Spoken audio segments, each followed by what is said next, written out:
آگے بڑھیں اور ابھی آپ بتائیں کہ IMF مشن اور پاکستان کی معاشی ٹیم کے مذاکرات کا پہلا دن IMF نے ڈو مور کا مطالبہ کر دیا۔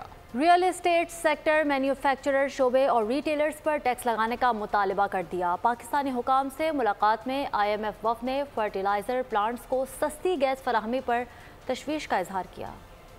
پیسہ چاہیے، قرض لینا ہے تو شرائط تو مان نہ ہوں گی۔ IMF وفد نے پہلے ہی روز مطالبات، احکامات اور ہدایات کی فہرست تھما دی۔ ٹیکس امور پر بات چیت میں آمدنی بڑھانے کی بات کر دی۔ تعمیراتی شعبے کے لیے خصوصی ٹیکس نظام ختم کرنے کا مطالبہ کر دیا۔ صنعتوں کو مراعات کے لیے FBR کابینہ کے ثواب دیدی اختیار منسوخ کرنے کی تجویز بھی دیتے ہوئے غیر منافع بخش تنظیموں کے لیے ٹیکس چھوٹ ختم کرنے کے احکامات کا بھی کہہ دیا۔ IMF وفد نے نیشنل ٹیکس کونسل کے TORs میں توسیع کا مطالبہ کرتے ہوئے خیراتی اداروں کو حاصل ٹیکس مراعات کا دوبارہ جائزہ لینے کی ہدایت بھی کر دی۔ مالیاتی ادارے کی ٹیم نے وزارت خزانہ میں ٹیکس پالیسی یونٹ قائم کرنے کی سفارش کرتے ہوئے تجویز دی کہ وفاق ٹیکس وصولی کے لیے صوبوں سے تعاون بڑھائے۔